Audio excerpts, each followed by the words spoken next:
Welcome to the Winter Circle, and super excited today to be joined by Dave Frey, lead singer for Sidewalk Prophets. They are going to be in Kalkaksa, the Church of Christ, right here in our backyard, Northern Michigan, coming up November 4th. Super excited, Dave. Welcome to the Winter Circle. So happy to be here.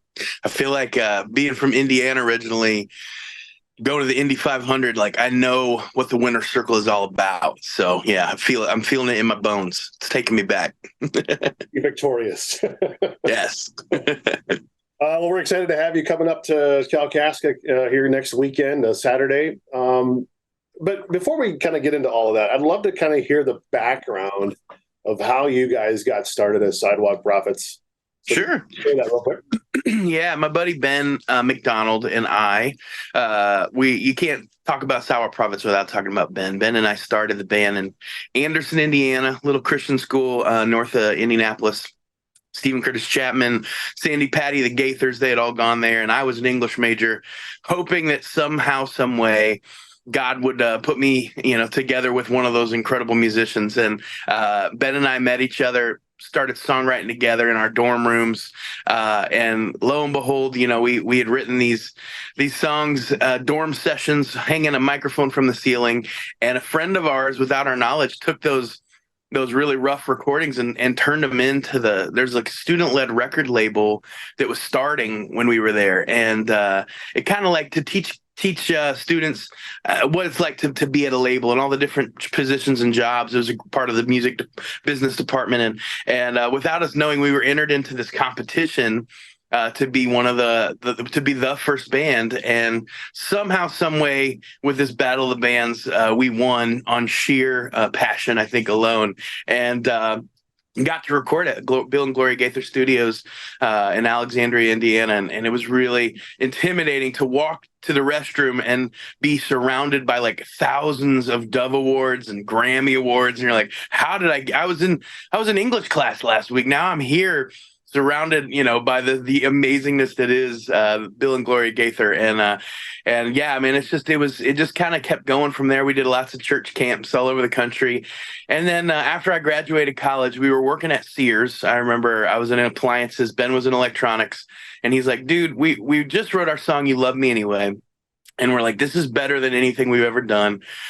Why don't we try it? Why don't we go to Nashville? Why don't we knock on doors?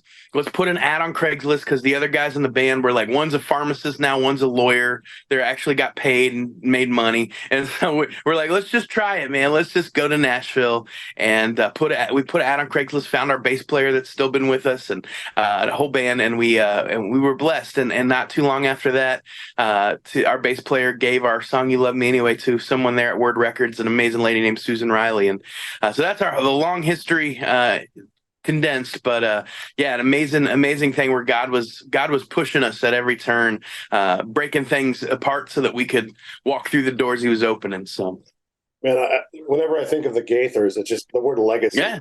Mine. Oh my goodness. Grief. I mean, just the amount of people that have come through their doors and now on our speakers every day, Yeah, those homecoming specials, man, they still, man, my grandma grew up watching my parents, and I've been blessed to even share the stage with Bill and Sandy Patty at the same time, and it's just, it's a legacy, a history.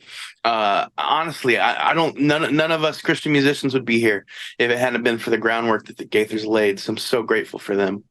Who was part of as growing up? Did you listen to Christian music growing up a lot? And who kind of? That's a great question. I did. I was a big Michael Jackson fan. My dad had lots of like Bread and let's see, James Taylor, Jim Croce, like all the singer songwriters and kind of soft rock. And then my mom had Led Zeppelin and the Beatles and like just this eclectic collection, the Monkees, like all together. And so I had this rich history of just music that I still love to this day. But there wasn't a lot of Christian music that wasn't it would kind of resonate with my heart until I went to my first concert was New Kids on the Block, but my second was Carmen, and it was really cool, man. And I remember my dad transitioned into Rich Mullins. I think he was probably the first artist that really captured my heart as a songwriter still to this day. Rich Mullins has some of the best music, bar none. And then Michael W. Smith's Go West Young Man album came out. So I started getting into that. And then DC Talk started rapping. But it really was. And I'll never forget 1995. That year, I was, I think I was a freshman in high school, or getting ready to go into high school. That's a very pivotal time of development. And DC Talk's Jesus Freak record, Jars of Clay's first album, Third Day's first record, Audio Adrenaline's Bloom, and Newsboys' Take Me to Your Leader all came out within a year. And I was inundated with stuff that was as good as the songs I was listening to on secular radio. And I was like, you can do this at a fine, incredible level for Jesus. I'm in, like I'm totally in from then on. Man, it just that year and those albums changed my life and my heart for sure. How did you and Ben, I always ask this of artists, how did you and Ben find the mold or the style of Christian music you were going to be bringing? Like, how do you do that? That's great. It just is what makes you smile. Like, what do you listen to that you're like, man, there's something to that? And him and I both were big Counting Crows fans. And I love Adam. Like, I love a good songwriter. Like, my dad with that James Taylor, Jim Croce vibe. So I love lyrics. I love a good deep lyric. I'm a poet. I studied Shakespeare and poetry and had a whole poetry class in college. So I was kind of sometimes too deep for my own good. And Ben was over there just simplifying everything. And so what a good blend. Him and I have written every Sidewalk song together, and I'm grateful because I'd probably get a little too long-winded and too deep for my own good. But I think in finding that common ground of, man, here's the stuff we like. Why don't we do this, make this kind of sound, Tom Petty, Counting Crows, these bands we love, but let's do it from our own hearts and what God's put in there. And that kind of just poured out organically. And I think that's the word we use a lot with Sidewalk. We just want to be organic. Our players, everybody that plays with us, we play real instruments. There's not a lot programmed when you see us live. Maybe some background vocals here or there, but almost all. If the tracks fall apart, we can just keep on playing and keep on playing the instruments we love to play. So, what's it like? Let's take the element of I'm doing this for the Lord. Okay, let's take that out of sure. A second. What's that like as someone who has written a song, created that, the sound of it, to hear that on radio or to hear that in an album of someone? Yeah. What does it feel I mean, it really is special. I remember the first time that we heard our song "Words I Would Say," which was our first single, "Be Strong in the Lord and Never Give Up Hope," and we were driving through Michigan. I think we were on our way to Mount Pleasant, Michigan, and we were going to go to Frisch's Big Boy or something like that, or maybe a Mexican restaurant. That's usually where we're headed. And it was the day Michael Jackson died, and so I had this like turmoil in my heart because you can say whatever you want about Michael and his life, and who knows, only the Lord knows. But it was something I resonated with as a kid, and so there was this sadness on me. And there we were in the middle of a cornfield on a beautiful fall day. And our song came on the radio, and it was like that moment in That Thing You Do, if you've ever seen that movie, where they're like screaming, like all us guys, we pulled over the side of the road, Ben slammed on the brakes, and all of us called our parents instantly. And even though our parents already had the song and the CD, we held our phones up to the to the speakers and we just hugged each other and got out of the van and like just it was a surreal moment. And we've been blessed have quite a few songs on the radio over the years. And so sometimes you do get a little jaded. But now with my son, a 3-year-old, like when I hear our song come on the radio again, I'm like, who's that? And he goes, Day. And it's like, it's all over again. You get proud for sure. But it is, man, it's just one of those dreams that you have when you're a little boy. Like I wanted to be a Chicago Cub and they never called me, even though they could have. They were terrible for so long. But all that being said, like, to have that dream, which I think might have been the deepest one in my heart, as far as a career goes, come true, and for God to bless me with that, like, man, daggum, it was a very special tentpole moment in life for sure. Especially, I mean, there's something so special to think back on, like where you started. I was in English class, and the next weekend, dude, I would sing. I didn't even know that my voice was a gift until my buddy Ben in college, really, and some of the guys in high school in my garage band that, that we formed my senior year. But like to sing in front of people at church, you're like, well, they have to be nice because they're at church. And once in a while, my dad would pull me up on stage and make me do it. But I would sing to my Mario posters. Like Mario always smiled at me. I didn't have to worry about any sort of embarrassment. He was smiling all the time, and so. But yeah, to know come this kid in Indiana that sang to his Mario posters to hear our song on the radio, man, that's surreal. God's good. It's fantastic. How long have you guys been a band then? I'm sorry if you said that already. Oh my goodness, bro. We formed in 2001 was when we met each other and started writing. So it's been 22 years that we've been songwriting, and really it was 2007 that we moved to Nashville. So it's been 2007 is about 18 years, that my math is probably wrong.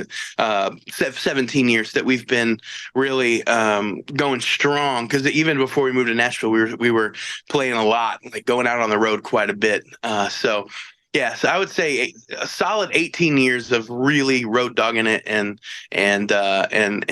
making this live. I was calculating that yesterday. I was like, man, it's been a while, man, but we are so blessed that we continue to God allows us to keep doing this. So The reason I ask this question is how do you guys as a band stay focused, stay united? sure. If you have conflicts, how do you guys resolve them together? And if you had them at all, which We're blessed. I mean, I think over the course of time, we've weeded out anybody that's not fun to hang with. It doesn't take long to realize you would rather have a stellar human than a stellar musician in your band, and that's been the man. Cal Jocelyn plays bass for us. Has been since 2007, and at 14 years, and then Dan, or I'm trying to make 3 plus 3, 16 years. 16 years, man. That's a lot. And then Dan's been with us for a decade. He'll be 10 years in January. Our lead guitarist, Dan McCall. So I mean, those guys. That doesn't mean we don't, disagree on what line should go here, because they helped produce our latest record, and it was fun to have that process. Cal's a perfectionist. Dan is a get it done kind of guy, and so they work together well. Ben and I already told you, like, different peas in a pod, and work together well. Like you butt heads, but in the way that makes the song better and makes the product better. And so when all's said and done, the art is great because it's been put through a few filters, and I love that. And so filters of people that care, and I think that's important. But all that being said, I think that that knowing each other so well, having done it so long, I just had I have a 7-week-old baby girl at home. Dan's getting ready to have a baby in February. So there's a lot of things that happen that are bigger than the band and more important than the band. But just, I think communication, just telling each other about it and talking through it, always has been the key. And that doesn't mean that the road has been easy at all, going through COVID and the scariness of all that. But yeah, making sure that we just talk to each other about it and really just keep on keeping on. I think there's been a lot of bands I felt that were far more talented than what I've done or what I can do, that laid it down for one reason or another and are doing other things. And I'm like, man, like, just the perseverance of just getting up and keep on doing it is a powerful thing. I mean, people nowadays, I believe social media obviously has changed the whole landscape of how people become Oh yeah. musicians and even into a label, all that kind of stuff. I mean, people think they want what they think they want. Yeah. Yes. You find that people, once they get what they thought they want, they don't want it anymore. Yeah, I mean, that's just the truth of life in so many ways. I think you get what you want, and if you hadn't counted all the blessings leading up to it, then you're not going to count your blessings once you get what you want either. And I think that to be able to go out on the road and be in a bus is. I mean, I'm in a bus right now in Pittsburgh, and it's a gorgeous day. We have a day off here, so I'm going to go enjoy that. My wife's at home with both our kids, and so it's like I want to be there to help her sleep, but I'm here, and there's a little bit of guilt that goes along with that. There's a whole lot of missing them. And so it's very easy to focus on, daggone, like, I should be there. I shouldn't be doing this. But I really do think that no matter what it is that you want, once you get it, Satan is going to try everything he can to like pry that from you with guilt or fear or anxiety or, oh, this isn't exactly what I thought it would be. And so it's like, man, you got to focus on how stupid blessed you are at every turn, and in the big things and the little things. And yeah, I mean, it's a tale as old as time. You be careful what you wish for, kind of thing, because it takes a lot of work, a lot of sleeping on a bouncing bus to get from city to city. A lot of tear up and set down, not for the lead singer, of course. No, I try to pitch it, but to be honest, the crew guys working so dang hard. Those are the people that people should be going to the concerts to see, man. There's these people working so hard. And but all that being said, man, yeah, I think because we went out in a van and played coffee shops where there were like 3 people and church camps. We were also blessed to get to play those because people actually cared what we were playing. But like all that being said, like it was a long journey to get to this point, and that's, I still take so much for granted. So yeah, that's the key, man. Just be grateful always. Think of NFs when I grow up, and the Yeah, playing hyped up in front of 2 people, exactly. up, and then the next scene it's in front of this massive Yep. crowd. It's like, and it probably feels like it happens like that at times. Yeah. Right? But well, we appreciate you heading up this way. I know that Northern Michigan Yeah. stop on the way for sure. But Yeah, well, that's kind of our old stomping grounds. Ben is from Alma, Michigan, so yeah, it's not too far. But we always love, especially in the fall, man. Michigan's the best. Like, there's no apple cider in Tennessee. Are you kidding me? Like, you got to get up to Michigan. So yeah, I'm excited about that. Songs and Stories tour coming November 4th to Kalkaksa. What's been special about this experience so far? Bro, the Songs and Stories tour is one of my favorites we've done, in so much as we just get to tell our heart. We have some new songs we get to share, and I get to literally just lay them out there of what these are about, but also, get to tell, stories about songwriting. And it's, to me, it's us at our finest, in so much as it's just 3 of us. It's Cal and Dan and I. Usually we have a keyboardist and a drummer, but we're doing it acoustic, but we're looping things on top of each other. There's a lot of super complicated things that Cal is doing over on his side, and Dan's playing 2 instruments at the same time, a drum and a guitar at the same time sometimes. And so it's really fun to watch. There's a lot of moving parts, but I really think it ends up just showing our hearts as much as possible. Hopefully you laugh, you cry. We go into the audience and kind of, whose line is it anyway? Some things, and have some fun there. But man, I think it kind of is our heart on full display, and people have been walking away just touched by the stories as much as the songs, because there's been a lot of good, bad, and ugly in life, and if we don't tell each other about it, people don't ever know. And sometimes you hear songs on the radio and it's woe is me, or it's I'm happy, and there's no in between. And I think that to learn why the woe is me songs are woe is me, or why the happy songs are so happy, to know that some of those happy songs were birthed out of some of the worst days, and some of the woe is me songs are birthed out of a true respect for how amazingly far things have come. But when all's said and done, it's just fun to be able to feel like you're in a family room, hanging out with some friends, getting to share your heart and play some songs that they hopefully want to hear. So that's what this tour's been. It's been great. Oh, that's perfect. We look forward to November 4th, Kalkaksa Church of Christ Songs and Stories tour with Sidewalk Amazing. Prophets. Hey, Frey, lead singer, thank you so much for your day. Thanks, Jason. Appreciate you, man. Your time off. Thank you, brother. You have a beautiful day. Enjoy that Michigan weather. Hopefully it doesn't get snowy quite yet when we get up there, but we'll see. We'll see you next Saturday. All right. Take care.